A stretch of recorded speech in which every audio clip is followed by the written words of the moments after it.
갈라디아서 4장 우리가 다 읽지는 않았습니다만 한 절만 봤는데 바울이 갈라디아 교회를 향해서 아주 강경한 어조로 안타까운 심정을 표현하고 있습니다. 그 안타까운 심정의 요지는 이런 것입니다. 갈라디아 교회 성도들 안에 그리스도의 형상이라고 하는 아름다움이 있었는데 잘못된 열심을 가진 이들에게 속아서 그리스도의 형상을 상실했다는 것입니다. 그래서 갈라디아 교회 성도들 속에 그리스도의 형상이 회복되기까지 내가 다시 해산의 수고를 하겠다는 사도 바울의 선언이 나옵니다. 그런데 갈라디아 교인들만 그런 것이 아니고 오늘 이 자리에 있는 우리들에게도 그리스도의 형상이, 아름다운 그리스도의 형상이 있어야 하는데 너희 속에 그게 없다. 갈라디아 교회를 향한 이 얘기를 통해서 내 속에는 그리스도의 형상이 온전히 있는가, 이런 도전을 함께 받았으면 좋겠습니다. 자, 그렇다면 사도 바울이 그렇게 중요하게 안타깝게 말하고 있는 그리스도의 형상이란 과연 무엇입니까? 이 질문은 신앙의 본질을 당신이 압니까? 생명의 비밀을 알고 있습니까? 이런 질문과도 같습니다. 여러분 한번 속으로 생각해 보십시오. 그리스도의 형상, 그러면 뭐가 생각나십니까? 영광스러움, 거룩함, 완전함, 전지전능, 뭐 이런 거 생각나십니까? 그리스도의 형상이 우리 안에도 이루어져야 하는데 그리스도의 형상이 뭔지를 모르면 결코 그것이 우리 속에 이루어질 수 없다는 건 자명한 사실이 아니겠습니까? 우리는 인생을 살면서 종종 정답을 원합니다. 모든 문제에 쉽게 정답만을 갖고 살기를 원합니다.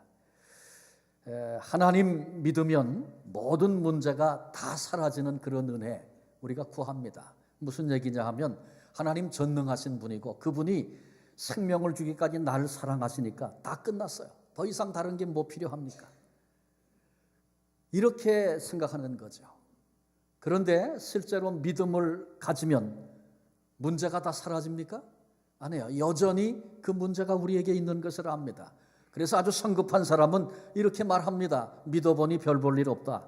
이렇게 말합니다. 이건 왜냐하면 정답만을 추구하는 생활을 해왔기 때문에 그것을 신앙생활에도 적용한 그런 결과입니다.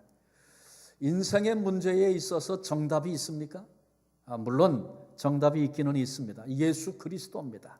예수 그리스도가 인생의 모든 문제의 정답입니다. 그러나 단순히 정답만을 제시하는 것은 문제 해결에 도움이 되질 않습니다. 가령 예를 들어서 아들이 낙제했을 때 부모가 뭐라고 얘기합니까? 야 이놈아 공부해야지, 학생이 공부해야 돼. 이건 뭐예요? 정답이죠. 그런데 그 말이 학생에게, 자녀에게, 낙제한 아들에게 도움이 됩니까? 정답만 자꾸 말하면 짜증만 날 뿐입니다. 거긴 많은 복잡한 문제가 있어요. 내 실력은 지금 어느 정도고 어떻게 시작을 해야 되고 공부는 왜 해야 되는 것이며 거기는 아주 다양하고 복잡한 문제가 자리를 잡고 있습니다. 문제를 안고 있고 아파하고 있는 성도가 있어요. 딱 서가지고 뭐라고 하냐면 기도해야지, 기도해야 돼. 정답입니다. 기도해야죠. 그런데 그 정답만 가지고 문제 해결이 되느냐, 문제 해결에 도움이 되느냐, 결코 그렇지 않습니다. 절대적으로 맞는 얘기지만 실제적으로는 도움이 안 된다, 그런 말입니다. 아주 쉬운 예를 들어볼까요? 회사에 갔던 남편이 집에 들어오자마자 얼굴이 벌개져가지고 막 화를 내면서 세상에 부장이라는 놈이, 과장이라는 놈이 전무고 뭐고 다 나쁜 놈이라고 흥분을 해서 막 쏟아놓습니다. 그런데 아내가 가만히 들어보니까 남편이 잘못했어요. 그래서 바로 정답을 말해줍니다. 당신이 잘못했구만. 그렇게 했으니까 욕을 먹지. 그럴 땐 이렇게 해야 되는 거 아니야? 정답입니다. 그런데 그게 도움이 됩니까? 아닙니다. 더 신경질만 더 날 뿐입니다. 그때 아내가 무조건 그 얘기를 들으면서 남편의 편을 들어서 더 흥분하고 더 열을 내면서 세상의 부장이, 세상의 과장이, 전무 다 나쁜 놈이네, 무슨 일을 그따구로 해. 그리고 막 오히려 더 열을 내고 화를 냅니다. 그러면 조금만 지나면 남편이 왜 그래 아내를 오히려 달랩니다. 사실은 내게도 잘못된 게 있었어. 수그러집니다. 실제로 비로소 자기의 잘못이 보여집니다. 그리고 그것이 문제의 해결에 도움도 됩니다. 그때 내가 그렇게 했으면 좋았을 걸, 지혜가 부족했구나 생각합니다.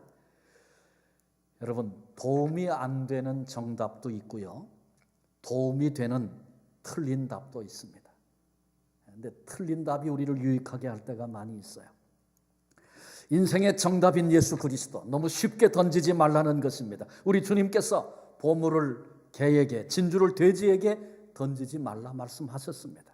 귀한 것은 준비되었을 때에, 결정적인 순간에 던져질 때 그 가치를 발휘하게 됩니다. 함부로 주는 것이 아니고 수준만큼 주어야 한다, 그런 얘기입니다. 한 사람이 노름판에서 노름을 하는데 속임수를 쓰다가 들켰습니다. 상대방이 얼마나 분노했는지 이 사람을 들어가지고 2층에서 집어 던졌어요. 1층으로 바닥으로 떨어졌죠. 온몸에 성한 것이 없었습니다. 죽지 않은 게 천만다행이었습니다.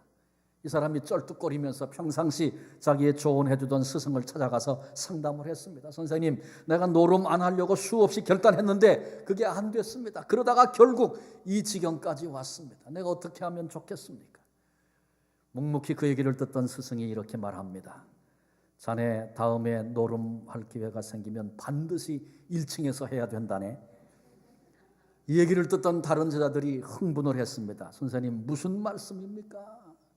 절대로 노름하면 안 된다. 손가락을 자르는 한이 있더라도 끊어야 한다. 그렇게 말씀하셔야지.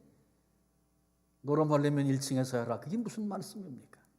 그랬더니 그 스승이 이렇게 말합니다. 하지 말란다고 해서 안 하겠는가? 그럴 사람이라면 이 지경까지 왔겠는가? 무슨 말입니까? 그 수준에 맞춰서 조언도 해주고 말해줘야 한다, 그런 얘기입니다. 성경은 우리에게 쉽게 정답을 주질 않습니다. 하나님의 생각과 우리의 생각의 차이가 많기 때문에 그렇습니다. 그래서 하나님이 말씀하셔도 그게 무슨 말인지 우리가 깨닫고 이해하지 못합니다. 그래서 사람들이 자기가 문제를 만나면 정답이 이거라고 정해놓고 하나님 그걸 달라고 구합니다. 하도 구하면 하나님이 주시긴 주시죠. 근데 그게 정답인가요? 그러면 문제가 다 해결되고 문제가 다 사라집니까? 또 다른 더 많은 문제가 기다리는 이야기가 구약에 전부 계속 그렇게 나오잖아요. 애굽에서 나가야 됩니다. 나가니까 끝났어요. 광야 생활 지긋지긋합니다. 가나안에 들어가니까 다 끝났습니까? 왕 주십시오. 왕 주니까 왕정시대 다 문제가 끝나고 해답이 거기 있었어요? 아니에요. 여전한 고통이 있었어요. 그러면 하나님은 달라고 하면 주시고 끌려다니시는 분이신가? 사람들이 정답만을 추구하니까 하나님이 수준에 맞춰서 그렇게 주시는 것입니다. 이런 이 모든 일련의 구약의 이야기들은 결국 우리 인생은 스스로 내 자신이 아무것도 할 수 없는 존재다. 내게는 희망이 없다. 그거 우리에게 가르쳐주고 있는 겁니다. 우리도 지금 이것만 해결되면 다 끝난다고 생각하고 있는 것 많이 있지 않습니까? 그 너머에 다 끝났습니까? 아닙니다. 그거 넘어가 보십시오. 또 다른 문제가 있습니다. 율법 가지고는 불가능하다. 그래서 구약의 핵심 메시지는 오실 예수 그리스도, 메시아 예수 그리스도 아닙니까? 역사의 해결책으로, 문제의 해결책으로 하나님이 우리에게 메시아를 소망으로 보이시는 것입니다. 그런데 문제는 또 메시아에 대한 우리의 생각이 또 다른 게 문제예요. 하나님의 생각과 사람들의 생각에는, 더군다나 유대인들은 그 당시에 로마의 압제를 받고 있었으니까 유대인들을 구할 구원자 메시아가 오시면 어떤 분이셔야 돼요? 단칼에 로마 꺾어버리고 뭐 쓸데없는 소리 하는 놈들 한 방에 보내버리고 우리를 구원해내실 그런 전능자, 능력의 사람, 메시아, 그 기대하는 거 아닙니까? 이것이 유대인들이 가지고 있는 메시아관이었어요. 결국은 실망했죠. 이런 메시아 필요 없다. 그래서 마침내 십자가에 죽입니다. 우리의 생각이 이렇게 다른 겁니다. 그런데 하나님께서 메시아로 예수 그리스도를 이 땅에 보내주셨습니다. 메시아 대신 예수 그리스도 안에 그리스도의 형상이 있습니다. 두 가지를 생각하려고 하는데, 첫 번째 그리스도의 형상은 지극히 연약한 모습입니다. 구약의 예언, 주님 오시기 700년 전 이사야 53장에 보니까 연한 순과 같고, 그저 겨우 생명을 가지고 올라오는 연한 순, 툭 치면 꺾어질 메시아의 모습이 그와 같다고 말합니다. 마른 땅의 줄기, 겨우 생명 유지하고 있는, 고운 모양도 없고 풍채도 없으며 흠모할 만한 아름다움도 없고, 곤욕을 당하고 괴로움을 당하되 입을 열지 아니하니 도수장으로 끌려가는 양과 같다. 이 주님의 모습을 그렇게 예언해 주셨어요. 그런데 신약에 보니까 예언하신 그대로 그렇게 우리 주님이 나타나셨습니다. 그런데 우리는 압니다. 그럼에도 불구하고 우리 주님이 진정한 구원자가 되셨다는 사실을. 그러니 약함의 모습, 연약함의 모습으로 오신 데에는 의미가 있다는 거죠. 그 약함 속에는 만일 예수님이 강하고 온전한 전능자의 모습으로만 찾아오셨다면 의가 많은 사람, 잘나고 똑똑한 사람만 예수님 앞으로 나올 수 있었을 것입니다. 그런데 우리 주님이 연약한 모습으로 우리를 찾아오셨습니다. 그래서 누구든지 그 앞에 나올 수 있었습니다. 세리도 창기도. 오늘 우리가 연약함과 허물됨을 발견하고도 기꺼이 주님 앞에 달려나갈 수 있는 것은 우리 주님이 그렇게 연약한 자의 모습으로 우리를 찾아오셨기 때문에 그렇습니다. 부모님의 사랑, 부모의 사랑은 자녀들에게 있어서 연약한 사랑으로 나타납니다. 자식을 진정으로 사랑하면 부모의 모습이 약해집니다. 그런데 그 약해진 모습의 부모의 사랑을 경험한 사람은요, 죄를 짓고 실패하고 넘어졌을 때 제일 먼저 그 부모 앞으로 달려 나옵니다. 그러나 만일 부모의 사랑이 강하게 힘으로 그렇게 나타난다면 물론 그 중심에 사랑이 있다고 볼 수 있어요. 그러나 정말 사랑하는 게 뭔지 사랑할 줄 모르는 그런 것입니다. 부모의 사랑이 강하게 힘으로 그렇게 나타나면 말이죠, 학교 몇 번 빠지고도 부모 앞에 나가지 못합니다. 왜? 부모 앞에 나가면 무서워서, 가면 상처받을까 봐, 고통당할까 봐 부모 앞에 감히 나가질 못하는 거예요. 부모가 사랑으로 약해지지 않으면, 부모가 사랑으로 낮아지지 않으면 범죄하고 넘어진 자식이 감히 그 앞에 갈 수 없는 것입니다. 그래서 어떤 면에서 힘과 사랑은 반비례한다, 그렇게 말해서 좋습니다. 자식 앞에 한없이 약해진 부모, 그 속에 뜨거운 사랑이 있는 것입니다. 탕자가 아버지의 유산을 챙겨가지고 아버지를 떠나지 않습니까? 그 이야기에 나오는 아버지는 한없이 약해진 모습으로 나옵니다. 심지어 아들이 아버지를 죽은 아버지 취급하고 죽을 때 주는 유산 지금 달라고 요청합니다. 그런데 그 아버지가 연약한 자가 돼서 하려는 대로 다 싸서, 어떠면 나갈 때 축복기도 해주고 내보내줬을지 모르겠어요. 너 가서 친구들 조심해라 또 걱정하면서. 그랬기에 죽음을 생각할 수밖에 없는 그런 자리에서 아버지가 기억났고 그 아들이 아버지 품으로 다시 돌아오지 않습니까? 만일 그 아버지가 강한 아버지였다면 내가 그 재산 너 어떻게 모았는지 알아? 그따위 소리하면 다리 몽댕이를 분지르겠다고. 네가 내 품에 있어 사는 것이 행복인 줄 몰라서 배가 불러 터져서 하는 소리라고 그렇게 말했다면 아마 그 자식이 아버지 재산 훔쳐서라도 갔을 겁니다.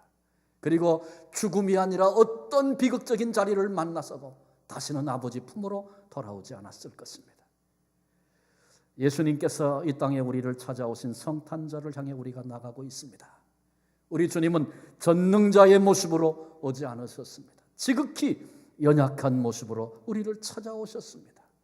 헤롯이 예수님의 탄생에 대한 얘기를 듣고 그 즈음에 모든 아이들을 다 죽이라고 할 때에 부모에게 등에 업혀서 말 못하는 아기가 되어져서 애굽으로 피난을 갑니다. 여인의 젖을 먹으며 기저귀를 차고 아무 말도 할 수 없는, 성장하고 자라면서 부모의 말씀에 순종해야 하는 연약한 자로 그렇게 이 땅에 오셨습니다. 주님이 공생애를 시작하면서 40일 금식하셨죠. 성경에 보니까 주님이 줄이셨다 그렇게 표현하고 있습니다. 한번 40일 금식했으니 줄인 건 당연하지, 우리 그렇게 쉽게 생각할 수 있습니다. 그러나 한번 조금 더 깊이 생각해 보십시오. 우리 주님께는, 하나님이신 우리 주님께는 천년이 하루 같고 하루가 천년 같으신 분이에요. 그까지 40일이 무슨 대수겠어요. 우주 만물을 말씀으로 창조하신 분이세요. 모든 인류에게 먹을 것을, 양식을 예비하여 주신 분이세요. 만나로 40년 동안 이스라엘 민족을 광야에서 먹이신 분이세요. 그런데 40일 먹지 못하고 줄이셨다. 육체가 고통을 겪고 힘들어 하셨다, 그런 말씀이죠. 양식 때문에 줄일 수밖에 없는 그런 모습으로 주님이 우리를 찾아오셨습니다. 마귀가 시험했죠, 그런 예수님을. 여러분, 전능하신 하나님인데 어떻게 마귀가 시험합니까? 그냥 숨 한 번 탁 내쉬면 마귀가 다 사라져버리고 그까지 시험이 무슨 문제가 돼. 그렇게 강한 자로 주님이 오신 게 아니라 창조주 하나님이심에도 말씀 하나하나 붙잡고 문제 하나하나 싸우면서 이겨내야만 했던 그런 모습으로 우리를 찾아오셨어요. 겟세마네 동산에서 십자가를 앞에 두고 주님이 친히 말씀하셨어요. 내가 심히 고민하여 죽게 되었다. 그까지 십자가, 그건 문제도 아니야. 강한 자가 돼서 주님 그렇게 십자가를 통과한 것이 아니고 심히 고민하여 내가 죽게 되었노라. 그 아픔, 그 고통을 극복해내시려고 땀방울이 핏방울이 되기까지 기도하셨습니다. 어떻게 이룰 수가 있는 것입니까? 십자가 위에서 하나님이여 하나님이여 어찌하여 나를 버리시나이까 절규하셨습니다. 너도 구원하고 우리도 구원하라. 사람들이 주변에서 조롱하고 비웃었죠. 만약에 권능의 주 강한 자로 주님이 오셨다면 한마디 말씀으로 한 방에 쓸어버려야 하지 않겠습니까? 그런데 우리 주님은 침묵하십니다. 털 깎는 양처럼 지극히 연약한 자의 모습으로 십자가 거기 계셨습니다. 여기서 우리가 쉽게 이해할 수 없는 한없이 약해지고 한없이 낮아지신 깊고도 넓은 사랑을 볼 수 있어야 합니다. 세상의 교육은 우리를 강해야 한다고, 그래야 살아남는다고, 최고가 되라고 그렇게 우리를 가르칩니다. 세상 속에서 사람들 가운데 약함을 인정하고 빈틈을 드러내면 존재하기 쉽지 않다, 그렇게 우리는 배웁니다. 그래서 현대인들은 포장에 익숙합니다. 알지도 못하고 갖지도 못했는데 오기로 똘똘 뭉쳐서 절대로 약한 모습 드러내지 않고 인생을 삽니다. 중무장을 하고 겹겹이 포장을 하고 결코 민낯을 드러내지 않고 그렇게 삽니다. 그런데 아십니까? 그런 삶에는 참된 자유가 없다는 사실을. 사도 바울은 사람들 앞에 나는 여러분 죄인 중에 괴수입니다, 자기의 약함을 드러냈습니다. 다윗은 하나님만이 나의 산성이라고, 하나님께 피해야만 살 수밖에 없는 존재라고 자신의 약함을 기꺼이 드러냈습니다. 그런데 그런 바울도, 그런 다윗도 진정한 자유를 누렸습니다. 주님 안에 있는 연약한 모습, 연약한 형상으로 주님이 이 땅에 오셨습니다. 여러분, 내 안에 있는 연약함 부끄러워하지 말아야 합니다. 주님께서 연약한 자의 모습으로 오셨는데 연약한 내 모습을 보면서 내가 이런 존재구나 아는 것이 그리스도의 형상을 닮아가는 겁니다. 내가 너무 강한 자가 되고 너무 힘 있는 자가 되는 것, 그게 문제입니다. 그런 생각을 합니다. 나이가 조금씩 들어가면서 육체가 약해지고 잘하던 거, 쉽게 하던 거 되지 않는 제 자신을 이렇게 경험하면서 내가 이렇게 약한 자구나. 어떠면 노년의 시간은 하나님이 우리에게 주시는 은총의 시간일 수 있습니다. 내 존재가 어떤지를 비로소 보게 되는, 비로소 알게 되는, 너무 자신만만해서 못할 것이 없는 자로 인생을 살아왔던 내 모습을 이제 되돌아볼 수 있는 그런 시간들이 아닌가 싶어요. 그게 어디 육체의 문제뿐이겠습니까? 영적인 존재 더한 거죠. 그런데 그걸 모르고 그래서 할 말이 많고 내 주장이 크고 그렇게 인생을 살아왔던 내 모습을 보라고 하는 하나님의 시간들 아니겠습니까? 우리 주님께서 지극히 연약한 자의 모습으로 오셨습니다. 이게 주님의 형상입니다. 두 번째 그리스도의 형상은 연약하다. 그러나 확고한 방향성을 가지고 사셨습니다. 아버지 하나님만을 갈망하는 방향성. 이것이 그리스도의 형상의 아름다움입니다. 40일 금식하고 줄이고 힘들고 고통스러웠습니다. 그러나 그 시간은 하나님을 향한 방향성을 확인하는 확증의 자리였습니다. 시험이 찾아올 때에 아버지 하나님의 말씀을 붙잡고 하나님만 경배하는 자로 승리했습니다. 하나님을 향한 방향성 놓치지 않았다는 거죠. 겟세마네 동산, 내 원대로 하지 마시고 아버지의 뜻대로 되기를 원합니다. 연약한 육체를 가지고 있기 때문에 가기 싫고 가기 힘들고 안 가고 싶은 그런 소원이 있지만 아버지의 뜻대로 내 안에 여전히 방향성이 있습니다. 고백하는 주님의 모습을 뵙습니다. 십자가에서 어찌하여 나를 버리시나이까 한계 앞에 고통하고 절규합니다. 그러나 하나님은 여전히 내 아버지십니다. 아버지 손에 내 영혼을 의탁합니다.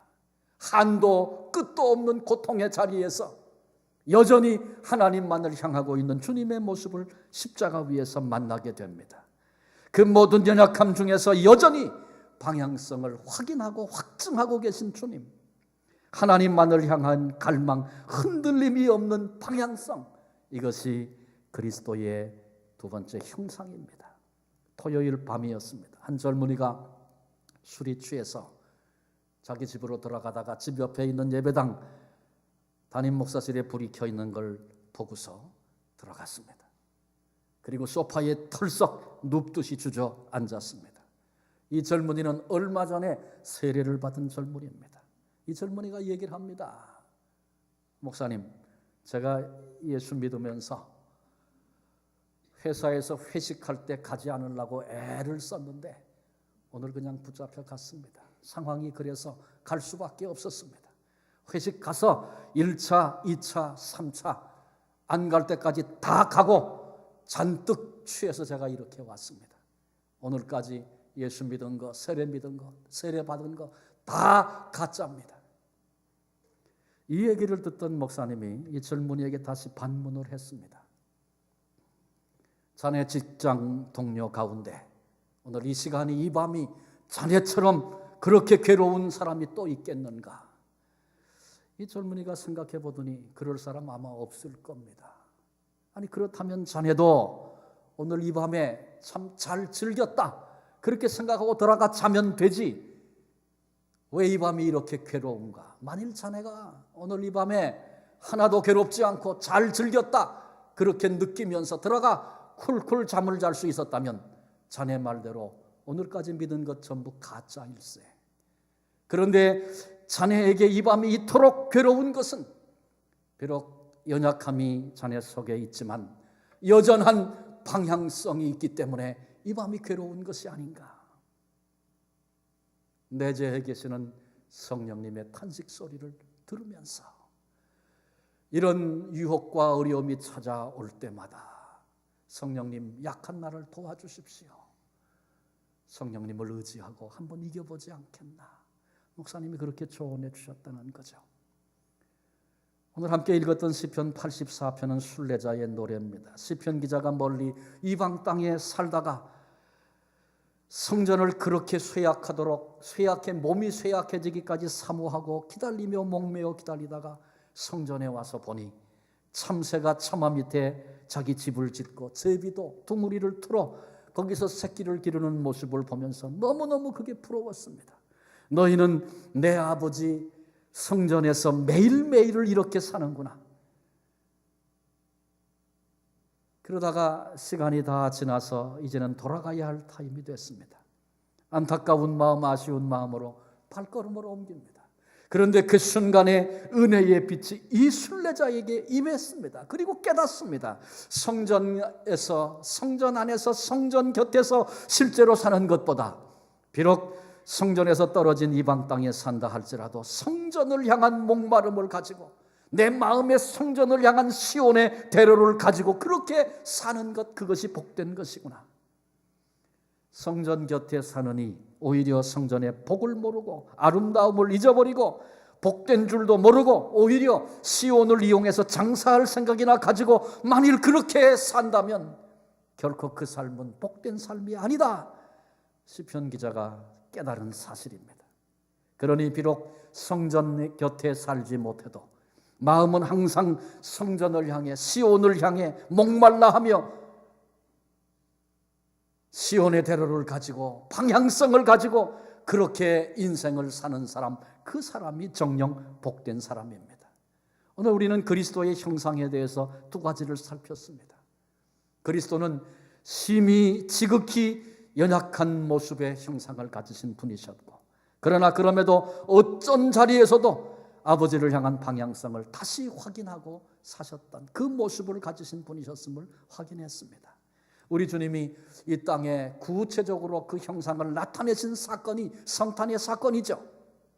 바로 그 성탄절을 향해서 저희들이 지금 한 걸음 한 걸음 나가고 있지 않습니까? 그러므로 우리도 주님을 본받아 마땅히 그리스도의 형상을 이루어 가야 할 것입니다. 그리스도의 형상을 이룬다는 것은 더 이상 죄를 짓지 않습니다. 더 이상 실수하지 않습니다. 모든 일에 떳떳하고 담대하고 의로운 것입니다. 그런 말이 아닙니다.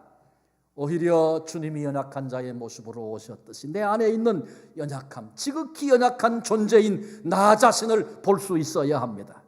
그러나 그 연약함 가운데도 하나님을 향하여 방향성을 가지고 오늘을 살아가는 삶의 모습, 이것이 그리스도의, 우리 안에 이루어져야 할 그리스도의 형상입니다. 내 안에 있는 지극히 연약한 모습을 보는 것, 그렇죠. 강한 채 잘난 채 하지 않는 것입니다. 하나님 앞에 보잘것없는 존재임을 스스로 인정하는 것입니다. 그리고 있는 그대로 드러내기를 부끄러워하지 않는 것입니다. 놀랍게도 그 삶에 자유가 있습니다. 우리 주님도 지극히 연약한 모습으로 존재하셨으니, 그러니 내 안에 연약함이 있는 것 당연한 것입니다. 쓸데없이 폼 잡고 그러지 말라는 거죠. 그럼에도 놓치지 말아야 될 방향성입니다. 하나님을 열망하고 애쓰고 힘쓸지라도 잘 안 될 수 있어. 여전한 부끄러움이 우리에게 있을 수 있어요. 그러나 그럼에도 포기하지 않을 이유를 우리는 압니다. 우리 주님이 그러셨던 것처럼 하나님 아버지를 향한 열망, 시온의 대로, 보다 더 나은 내 미래의 모습을 기대하면서 하나님을 향한 확정된 방향으로 우리의 발걸음을 옮겨 나가는 것입니다. 우리 모두 실수하고 넘어지는 여전한 연약함을 가지고 있습니다. 그러나 그 연약한 그 자리에서 더 아름다운 모습으로 아버지 앞에 서고자 하는 열망 놓치지 말아야 합니다. 내가 잘못하고도 무디어서 둔해서 이것이 실수고 이것이 잘못임을 깨닫는 마음이 둔해져서 다 그러고 살지, 그렇게 여기며 인생을 산다면 우리는 그리스도의 형상을 잊어버린 사람들입니다. 또다시 일어나 주를 향하여 나아가는 그리스도의 형상을 이루어가는 복된 삶 살아내는 우리 모두가 될 수 있기를 바랍니다. 성탄절 아기 예수로 지극히 연약한 모습으로, 그러나 일평생 분명한 방향성을 가지고 걸어가신 그리스도의 형상을 맞이하는 그런 날입니다. 깊이 생각해야 합니다. 그리고 내게 주신 은혜 붙잡고 우리도 내 삶 속에 그리스도의 형상 이루며 오늘을 그렇게 살아갈 수 있는 우리 한 분 한 분 하나님의 자녀들, 승리하는 성도들 되어지시기를 주님의 이름으로 축원합니다. 기도하시겠습니다. 주님, 주께서 역사한 가운데 사람의 모습으로 우리를 찾아오시되 연약한, 지극히 연약한 모습으로, 그러나 하나님 아버지만을 향한 방향성을 가지고 우리에게 나타나셨고 그렇게 걸어가신 그리스도의 그 형상을 말씀을 통해 나눴습니다. 오늘 나는 나를 어떤 존재로 생각하고 보고 있는가 질문하게 하시고 내 속에 잃어버렸던 그리스도의 형상이 회복되어져 있는가 되돌아보며 오늘 주님께서 내게 말씀하시는 그 음성 듣게 하여 주셔서 오 주님, 우리의 삶에 그리스도의 형상을 이루어 참 자유자로 내게 있는 약함을 그대로 인정하며 그래서 내게는 주의 은혜가 필요한 것을 깨닫고 늘 주님을 의지하며 여전한 방향성 놓치지 않고 살아갈 수 있는 하나님의 사람들 되게 하여 주옵소서. 연약한 모습으로 우리를 구원하시려고 이 땅에 우리를 찾아오신 예수 그리스도의 이름으로 감사하며 기도하옵나이다. 아멘.